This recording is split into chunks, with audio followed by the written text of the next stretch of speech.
अभी जो प्रश्न है वो इस विषय पर करना चाहिए जो कि आपने सुना है।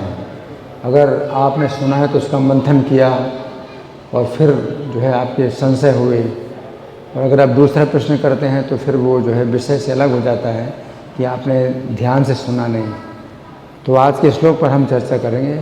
आप उस प्रश्न को अलग से पूछ सकते हैं जो विषय से बाहर है। तो आज के श्लोक में भगवान ने 2 प्रकार के यज्ञों का वर्णन किया है।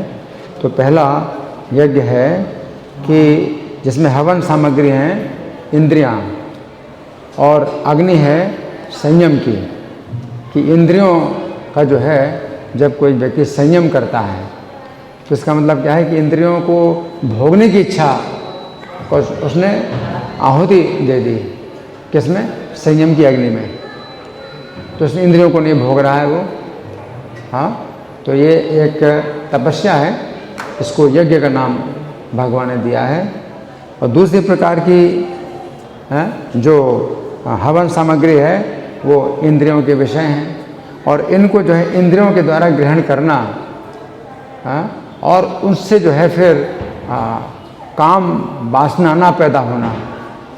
तो ये जो है एक दूसरे प्रकार का यज्ञ है कि इंद्रियों के विषयों को ग्रहण तो किया लेकिन उन्होंने प्रभाव डाला नहीं इंद्रियों के ऊपर, तो एक प्रकार से वो हवन हो गया, जल गया। इंद्रियों के विषय जो है जैसे ही इंद्रियों में आते हैं तो और इच्छा पैदा होती है, भोगने की इच्छा पैदा होती है। लेकिन अगर इंद्रियों से भोगा इंद्रियों के विषयों को और भोगने की इच्छा नहीं पैदा हुई तो वो विषय का एक प्रकार से हवन हो गया। तो विषयों को ग्रहण करना है ना। तो इसमें कुछ जो है उदाहरण हैं।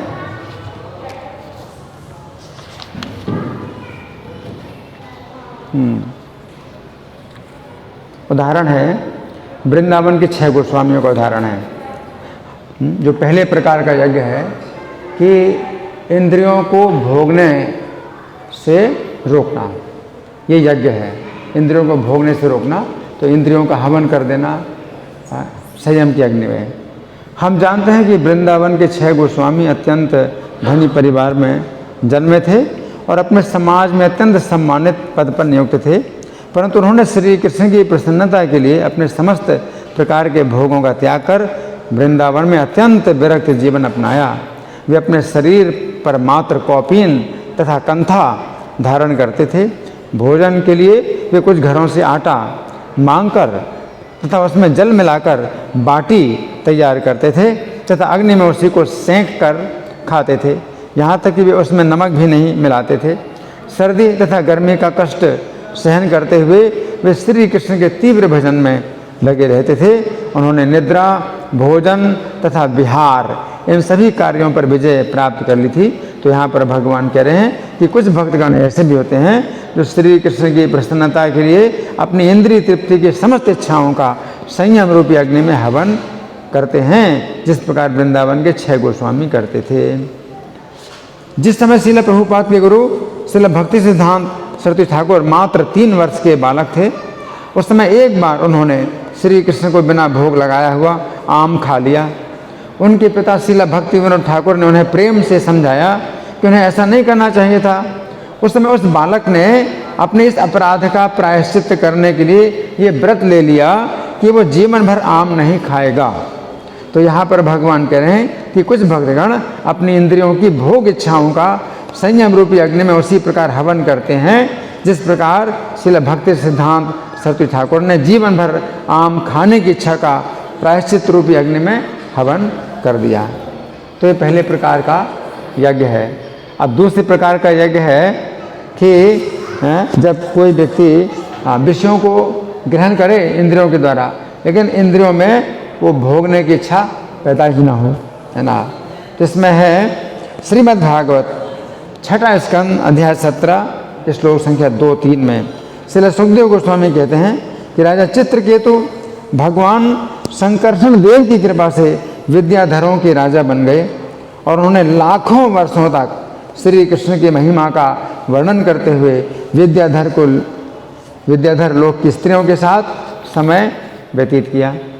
इन श्लोकों के तात्पर्य में श्रील प्रभुपाद लिखते हैं, यहाँ पर ध्यान देने की बात है कि यद्यपि महाराज चित्रकेतु विद्याधर लोक की अनुपम सुंदरियों से घिरे हुए थे, किंतु वे भगवान के पवित्र नाम का जप करके उनका गुणगान करना नहीं भूले। कई स्थलों पर यह सिद्ध किया जा चुका है कि जो व्यक्ति कलुषित नहीं है और जो व्यक्ति भगवान की यश का वर्णन करता है, ऐसे शुद्ध भक्त को सिद्ध मानना चाहिए। तो यहाँ पर भगवान कह रहे हैं कि कुछ भक्तगण अपनी इंद्रियों रूपी अग्नियों में विषयों का उसी प्रकार हवन करते हैं जिस प्रकार महाराज चित्रकेतु ने किया। अब अर्जुन ने दोनों प्रकार के यज्ञ किए, ये इसका एक उदाहरण है कि अर्जुन ने दोनों प्रकार के यज्ञ किए। एक तो सन्यासी की तरह अर्जुन ने व्यवहार किया और दूसरा जो है विशुद्ध गृहस्थ की तरह व्यवहार किया। जिस समय अर्जुन स्वर्ग में इंद्र की सभा में उर्वशी के नृत्य को देख रहे थे, उस समय उर्वशी के रूप को देखकर भी उनके अंदर काम अग्नि का संचार नहीं हुआ। इस प्रकार अर्जुन ने अपनी नेत्र इंद्रिय रूपी अग्नि में उर्वशी के रूप का हवन कर दिया। उर्वशी का रूप जो है आंखों से देखा तो विषय का इंद्रियों से ग्रहण कर लिया, लेकिन उसमें इच्छा हुई नहीं भोगने की, है ना। तो अर्जुन ने देखा उर्वशी का रूप, तो रूप को ग्रहण कर लिया अर्जुन की नेत्र इंद्रिय ने, लेकिन उनके अंदर इच्छा हुई नहीं भोगने की। तो ये क्या है? हवन है। तो ये हवन है दूसरे प्रकार का, श्लोक की दूसरी पंक्ति में। इस प्रकार अर्जुन ने अपने नेत्र इंद्रिय रूपी अग्नि में उर्वशी के रूप का हवन कर दिया। इसके पश्चात जिस समय उर्वशी रात्रि काल में अर्जुन के निकट सहवास के लिए आई, उस समय अर्जुन ने उर्वशी के प्रस्ताव को अस्वीकार कर दिया। इस प्रकार अर्जुन ने अपनी त्वचा इंद्रिय में उर्वशी का स्पर्श करने की इच्छा का संयम रूपी अग्नि में हवन कर दिया। तो यहाँ पर क्या है कि नहीं ग्रहण किया, तो पहले प्रकार का यज्ञ हो गया कि उन्होंने मना कर दिया, सहवास करने से मना कर दिया, है ना। तो ये पहले प्रकार का यज्ञ है कि भोगने की इच्छा को जो है हवन कर दिया संयम रूपी अग्नि में। तो इस प्रकार से फिर दूसरी प्रकार का भी अर्थ है कि इंद्रिय रूपी अग्नि में विषयों को हवन करना।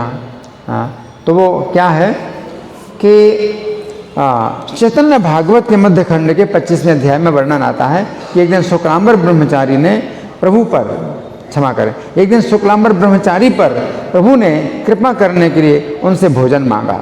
श्री चैतन्य देव बोले, तुम्हारा अन्न खाने की मेरी बड़ी इच्छा है, तुम मुझे अन्न देने में कुछ भय मत करो, मैं ठीक कह रहा हूँ। इस प्रकार महाप्रभु जब बारंबार कहने लगे तो शुक्लांबर ने बड़ी सावधानी से स्नान किया, फिर सुगंधित जल गर्म किया, उसमें चावल के साथ केला के फूल मिलाकर मात्र को स्पर्श किए बिना अलग से डाल दिया। प्रभु भी स्नान करके उपस्थित हुए। महाप्रभु बड़े आनंद से भोजन के लिए बैठ गए और भक्तों के सामने साक्षात भोजन ग्रहण करने लगे। उस समय प्रभु बोले, अपने जन्म से लेकर आज तक मैंने कभी ऐसा स्वादिष्ट भोजन नहीं किया, इस भोजन का स्वाद तो कुछ कहा नहीं जा सकता है। इस प्रकार प्रभु ने बार बार आनंदित होकर भोजन किया। इस प्रकार यहाँ पर भगवान कह रहे हैं कि भक्तगण श्री कृष्ण की इंद्रियों रूपी अग्नि में विषयों का हवन करते हैं। तो दूसरे प्रकार की व्याख्या यह है, दूसरे पंक्ति में दूसरे प्रकार की व्याख्या है कि जो विषय भोग हैं वो भगवान की इंद्रियों को दिया जाए। तो भगवान की इंद्रियां जो है अग्नि है और जो विषय हैं वो जो है हवन सामग्री है। तो भगवान चैतन्य महाप्रभु को स्वादिष्ट भोजन खिलाया और भगवान ने जो है उसका जो है स्वाद लिया, है ना। तो दूसरे प्रकार का यज्ञ ये भी है कि शब्दादीन विषयानन इंद्रियाग्नि से जो है बती।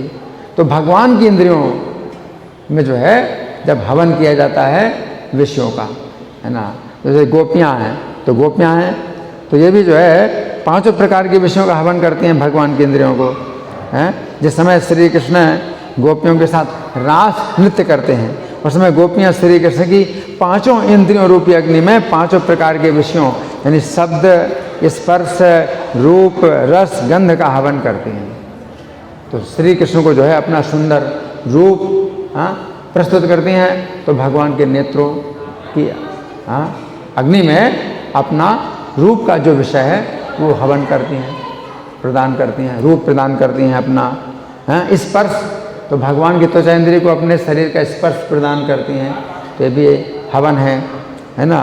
और शब्द, उनके जो मधुर स्वर है, गीत हैं, तो भगवान को सुनाती हैं। तो भगवान की जो कर्ण इंद्रिय रूपी अग्नि में अपना जो शब्द रूपी जो हवन सामग्री है वो हवन करती हैं। उसी प्रकार से गंध, तो उनके शरीर की गंध है, तो भगवान की नासिका में वो जो है हवन करती हैं, है ना। और रस, तो विभिन्न प्रकार के भगवान को व्यंजन बना करके खिलाती हैं। तो भगवान की पांचों इंद्रियों को जो है, जो गोपियां हैं, वो पांचों प्रकार के विषय प्रदान करती हैं। और वो क्या है? यज्ञ। इस प्रकार का भी यज्ञ है। तो दोनों प्रकार से इसकी व्याख्या होती है। तो समझने की बात यही है कि जो भक्त लोग होते हैं तो वो भगवान को भोक्ता मानते हैं। तो हम भोक्ता नहीं हैं और भगवान भोक्ता हैं। तो ये सबसे बड़ा यज्ञ है कि जब हम भगवान को ही भोक्ता माने, भगवान को ही भोक्ता माने और भगवान को ही ईश्वर माने और भगवान को ही अपना मित्र माने। तो अगर हम भगवान को ही जो है स्वीकार करते हैं और हम स्वयं उस रस या उस यश को नहीं प्राप्त करते, उस यश को हम जो है त्याग करते हैं, अपना यश, तो अपनी जो महिमा है तो उसको जो है भगवान के चरणों में जब अर्पित करते हैं तो वो जो है सबसे बड़ा यज्ञ है। हरे कृष्णा। ग्रंथराज श्रीमद् भगवद गीता की जय। श्रील प्रभुपाद की जय।